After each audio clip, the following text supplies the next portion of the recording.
पिछले एपिसोड में यांग जी को पता चल गया था कि तीनों यंग मास्टर डेथ एपिसोड में पहुंच गए हैं, जिसके बाद वह भी अपने प्लान को स्टार्ट करने के लिए रेडी हो गया था। इसके बाद अगले सीन में हम देखते हैं कि गाओ सियाओ फान के साथ में जा रहा था, जहां पर कि गलती से उसके पैर के नीचे स्नेक आ जाता है और इसके वजह से वो यहाँ पर नीचे गिर जाता है। लेकिन तभी हम देखते हैं कि वो लिटिल मंकी सियाओ फान को गाँव के बारे में बताने के लिए कोशिश करने लगा था, जिसे देख गाँव कहने लगता है कि आखिरकार ये लिटिल मंकी कहना क्या चाहता है और कहीं ऐसा तो नहीं कि ये पागल हो गया है। इसके बाद हम देखते हैं कि वो मंकी पानी लेकर अपने ऊपर डालने लगता है, जिसे देख सियाओ फान भी समझ जाता है कि वो असल में बारिश के बारे में बात कर रहा है। लेकिन तभी हम देखते हैं कि वो लिटिल मंकी उसे अम्ब्रेला वाले सीन के बारे में बताने के लिए भी कोशिश करने लगा था, जिसे देख सियाओ फान इसके बारे में भी समझ जाता है और यहाँ पर वो लिटिल मंकी बहुत ही फनी तरीके से बिहेव करने लगा था। लेकिन तभी हम देखते हैं कि इसके बातों की वजह से गाँव इसके ऊपर गुस्सा होने लगा था और कहने लगता है कि यह लिटिल मंकी तो शायद पहले से ही पागल हो गया है। लेकिन तभी हम देखते हैं कि सियाओ फान को इसके बारे में सब कुछ समझ में आ गया था, इसीलिए वो इसके और बहुत ही अजीब तरीके से देखने लगता है, जिससे देख गाँव से पूछता है कि तुम इस तरह से मेरे तरफ क्यों देखने लगे। जिस पर सियाओ फान उससे कहता है कि क्या बारिश के दौरान तुमने उस छोटी लड़की को अम्ब्रेला दिया था। लेकिन हम देखते हैं कि गाँव इस पर उसे कोई भी जवाब नहीं दे पाता,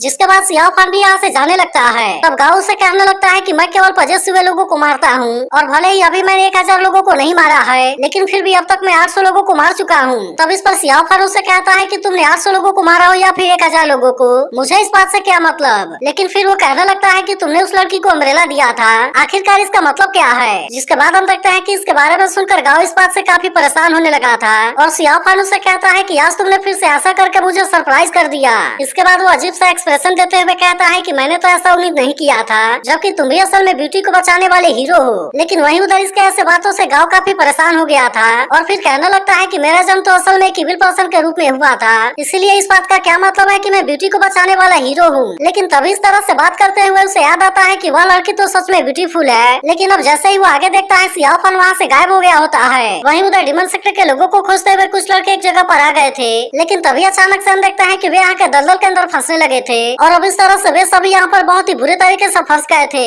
लेकिन तभी हम देखते हैं कि बाकी सीनियर भी सही समय पर यहाँ पर आ गए थे और इस तरह से उन्होंने समय रहते हुए इनमें से कुछ लोगों को बचा लिया था। लेकिन अभी भी हम देखते हैं कि इसके बारे में सोचकर वे सभी काफी परेशान हो गए थे, क्योंकि इसके वजह से उनके बहुत सारे साथी इसमें मारे गए होते हैं। तभी सियाओ कहने लगता है कहीं ऐसा तो नहीं कि वे जानबूझकर हमें यहाँ पर लाना चाहते थे। लेकिन अभी भी हम देखते हैं कि बाकी लोगों को इसके बातों का मतलब समझ में नहीं आ रहा था, इसीलिए एक लड़का उससे पूछता है कि आखिरकार आप कहना क्या चाहते हैं। तब इस पर सियाओ इनसे बताता है ऐसा कहा जाता है कि यहाँ पर एक डेडली एबिस है जो कि लोगों को अपने अंदर खींचकर उनको बहुत ही आसानी से मार देता है। अब इसीलिए सियाओ समझ जाता है कि यह जगह शायद वही है। तभी सीनियर फासियांग उससे पूछता है कि अब तुम्हारा अगला प्लान क्या है। जिस पर सियाओ कहता है कि अब तो यहाँ पर रात होने वाली है, इसलिए मुझे ऐसा लगता है कि हमें अपने कैंप को यहीं पर सेटअप करना चाहिए और फिर हम अगले दिन इसके लिए प्लान बनाएंगे। अब इतनी बात करने के बाद वो सीनियर फासियांग से पूछता है कि इसके बारे में आपका क्या विचार है। जिसके बाद हम देखते हैं कि वे लोग भी इसकी बात मानने के लिए रेडी हो गए थे। इसके बाद अगले सीन में हम लॉन्गवेटी हॉल का सीन देखते हैं, जहाँ पर कि यांग जी ने अपने बहुत सारे लोगों को इकट्ठा कर लिया था। तभी उनमें से एक आदमी कहने लगता है कि भले ही वहाँ पर थर्ड सेक्ट मेंबर नहीं है, लेकिन मुझे ऐसा लगता है कि वे तीनों यंग मास्टर कोई ऑर्डिनरी लोग नहीं है और इसीलिए अगर हमने उनको अंडर एस्टिमेट करने का कोशिश किया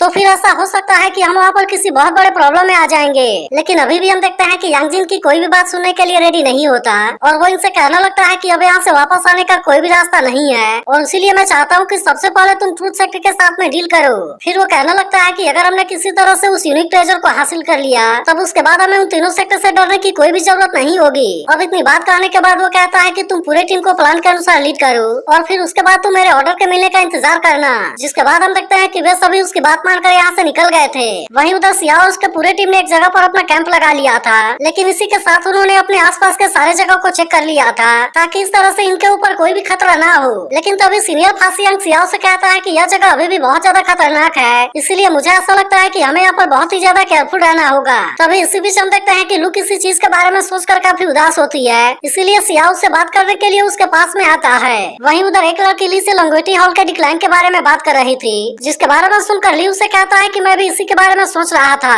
लेकिन तभी सीनियर फासियांग और सियाओ इनके पास में आते हैं और सियाओ ली से कहता है कि डिमन सेक्टर आज रात हमारे साथ में यहाँ पर कुछ भी कर सकते हैं, इसीलिए हमें यहाँ पर पूरी तरह से तैयार रहना होगा। लेकिन इस पर ली उससे कहता है कि आपको इसके बारे में इतना परेशान होने की जरूरत नहीं है, क्योंकि वैसे भी लॉन्गवेटी हॉल रूइंस यहाँ से 1000 माइल की दूरी पर है, जिसके वजह से मुझे ऐसा लगता है कि वे इसमें जरूर हारेंगे। और इसके अलावा अगर यांग जी ने अपने अल्टीमेट स्किल का भी यूज कर लिया तब इसके बाद भी मुझे ऐसा लगता है कि वो अकेले हमारा ज्यादा कुछ नहीं कर पाएगा। इसीलिए वो इनसे कहता है कि किसी को भी इसके बारे में चिंता करने की जरूरत नहीं है और इसीलिए जो भी करना है कल हम इसके बारे में प्लान बनाएंगे। लेकिन तभी हम देखते हैं कि सियाओ फान इन सारी चीजों को बहुत ही अच्छे से एनालाइज कर रहा था और फिर वो कहने लगता है कि लोंगिटी हॉल कई दिनों से ट्रूथ सेक्टर को डिस्टर्ब करने की कोशिश कर रहा है और इसका फायदा उठाकर वो जल्दी जल्दी मेन पावर को इकट्ठा कर रहा है। इसीलिए वो समझ जाता है कि आज रात वो इनके ऊपर अटैक जरूर करेंगे। तभी हमें पता चलता है कि यांग जी ने बिल्कुल इसी तरह से अपना प्लान बनाया था, जिसके बाद वो अपने लोगों से कहने लगता है कि अब तुम इनके ऊपर अटैक करने के लिए रेडी हो जाओ और आज हम इनके ब्लड का यूज करके अपने सिस्टर को श्रद्धांजलि देंगे।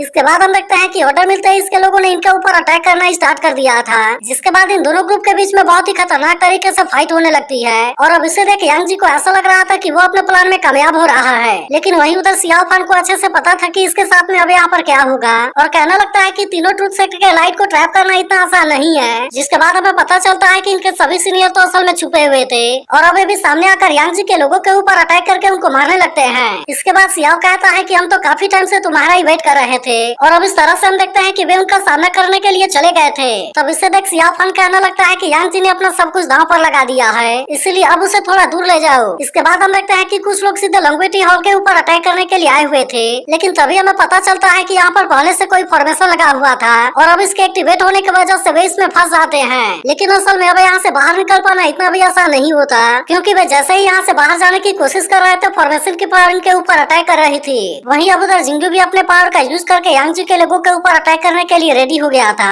जिसके बाद हम देखते हैं कि वो जैसे ही अपने ड्रैगन पावर का यूज करके लगातार इनके ऊपर अटैक करने लगता है। तब इसके ऐसे पावर के सामने वे कुछ भी नहीं कर पा रहे थे और अब वो इसी तरह बहुत ही शानदार तरीके से फाइट करते हुए इनको एक एक करके मारने लगा था। लेकिन तभी हम देखते हैं कि यांग जी ने अपने फॉर्मेशन का यूज करके इसके अटैक को रोक लिया था और अब वो फिर से अपने फॉर्मेशन का यूज करके इसके ऊपर अटैक करने वाला होता है। लेकिन तभी हम देखते हैं कि बाकी साथियों ने आकर इसके फॉर्मेशन को डिस्ट्रॉय करके उसे बचा लिया था। लेकिन इसी के साथ हम देखते हैं कि इस बैटल में यांग जी के 30% से ज्यादा लोग मारे जा चुके थे, जिसके वजह से इसके बारे में जानकर यांग जी थोड़ा सा परेशान होता है। वहीं उधर ली सियाओ से कहता है कि आपका प्लान तो सच में बहुत ही इम्प्रेसिव था और इस तरह से हमने इनका बहुत ही शानदार तरीके से सामना किया। तब इस पर सियाओ कहता है कि आपके सहयोग के बिना मैं भी यहाँ पर कुछ नहीं कर पाता। इसके बाद वो अपने लोगों से कहता है कि यह डिमन सच में बहुत ही ज्यादा पावरफुल है, इसीलिए हम सभी को एक साथ में मिलकर इसका सामना करना होगा और इसीलिए तुम में से कोई भी अकेले इसके साथ में फाइट करने के बारे में ना सोचना। इसके बाद वो यांग जी के सामने आकर कहता है कि तुमने तो हमारे ऊपर चुपके से अटैक किया, लेकिन क्या तुम्हें ऐसा नहीं लगता कि इसके वजह से पूरी दुनिया तुम्हारे ऊपर हंसेगी?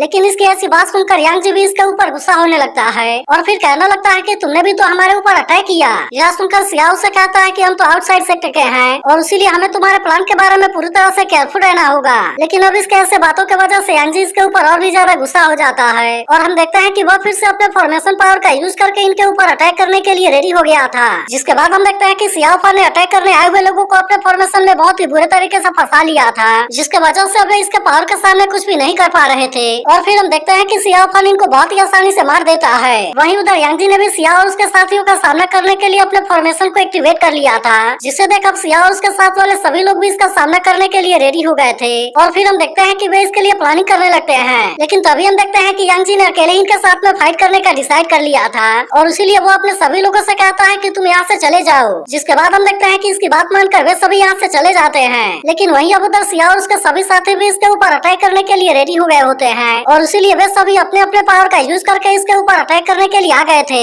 तभी इसी बीच हम देखते हैं कि यांग जी इनके ऊपर अटैक करने के लिए एक बहुत बड़ी स्टोन का यूज करता है, जिससे देख वे लोग भी अपने अपने पावर का यूज करके इसके ऊपर चारों तरफ से अटैक करने लगे थे और इस तरह से उन्होंने इसे केवल एक ही झटके में तबाह कर दिया था। लेकिन अभी भी हम देखते हैं कि यांग जी इनके सामने इतने आसानी से हार मानने वाला नहीं होता और वो फिर से अपने पावर का यूज करके अकेले इनका सामना करने के लिए रेडी हो जाता है। लेकिन वहीं उधर वे लोग भी इतने आसानी से उसे यहाँ से नहीं जाने देने वाले थे और हम देखते हैं कि वे भी अपने अपने पावर का यूज करके लगातार इसके ऊपर अटैक करने लगते हैं। तब इसे देख यांग जी से कहता है कि अभी भी तुम्हें लगता है कि तुम मेरा सामना कर पाओगे? तभी अचानक से हम देखते हैं कि एक लड़की अपने फ्लेम पावर का यूज करके इसके ऊपर अटैक करने की कोशिश करने लगी थी, जबकि उधर बाकी लोग भी अपने अपने पावर का यूज करके इसके ऊपर अटैक कर रहे थे और वहीं सीनियर फास्ट यांग भी अपने डिमन डिस्ट्रॉय वज्रा बॉडी का यूज करके इसके ऊपर अटैक करने के लिए रेडी हो गए थे। लेकिन अभी भी हम देखते हैं कि यांग जी ने इनके सारे अटैक से खुद को बहुत ही आसानी से बचा लिया था और फिर यहाँ से भागते हुए कहता है कि मुझे किसी भी कीमत पर जिंदा रहना होगा। लेकिन अभी भी हम देखते हैं कि वे सभी इसका पीछा छोड़ने के लिए रेडी नहीं होते। जिसके बाद यांग जी अपने फॉर्मेशन का यूज करके अचानक से इनके सामने से गायब हो गया था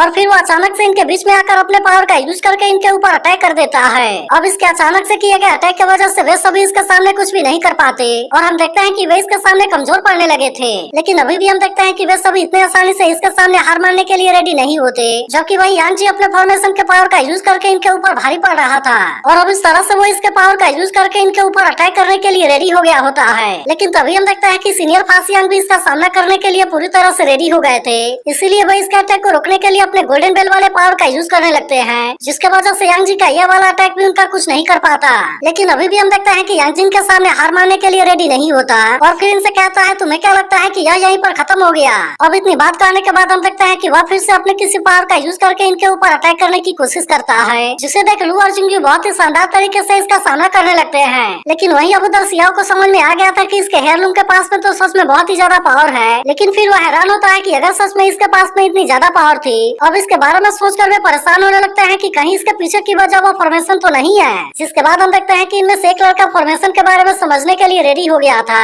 और इसलिए वो बाकी लोगों से यांग जी का सामना करने के लिए कहता है। अब इतनी बात करने के बाद हम देखते हैं कि वो अपने पावर का यूज करके फॉर्मेशन के बारे में समझने लगा था, जिसके बाद उसे पता चलता है कि उसने 5 एलिमेंट के पावर को ट्रांसफॉर्म करने के लिए 2 यिन यांग एनर्जी का यूज किया है और इसीलिए वो समझ जाता है कि स्पिरिचुअल एनर्जी के इकट्ठा होने वाली जगह ही फॉर्मेशन की आई होगी। अब इस तरह से हम देखते हैं कि उसने बहुत ही आसानी से फॉर्मेशन आई के बारे में पता लगा लिया था, जिसके बाद वो सीनियर फासियांग और सीनियर सोंग को भी इसके बारे में बता देता है और अब इसके बारे में सुनते ही वे भी इसके ऊपर अटैक करने के लिए रेडी हो गए थे। अब इस तरह से हम देखते हैं कि उन्होंने फॉर्मेशन को बहुत ही आसानी से डिस्ट्रॉय कर दिया था, जिसे देख यांग जी कहने लगता है कि यह लड़का तो सच में बहुत बड़ी प्रॉब्लम है। तब इसी बीच हम देखते हैं कि ली और जिंगू ने अपने पावर का यूज करके इसके ऊपर अटैक कर दिया था और अब इस तरह से वे इसे यहाँ पर फंसाने के लिए रेडी हो गए थे। इसके बाद हम देखते हैं कि सिया और उसके साथी अपने पावर को कंबाइन करके इसके ऊपर अटैक करने की कोशिश करते हैं, लेकिन अभी भी यांग जी ने इनके अटैक को बहुत ही आसानी से रोक लिया था, जिसके वजह से वे इसके सामने कुछ भी नहीं कर पाते। लेकिन इसके बाद भी हम देखते हैं कि वे इसे इतने आसानी से यहाँ से नहीं जाने देने वाले थे और इसीलिए वे फिर से अपने अपने पावर का यूज करके चारों तरफ से इसके ऊपर अटैक करने लगते हैं, जिसे देख अब यांग जी भी इनके अटैक से खुद को किसी तरह से बचाने लगा था।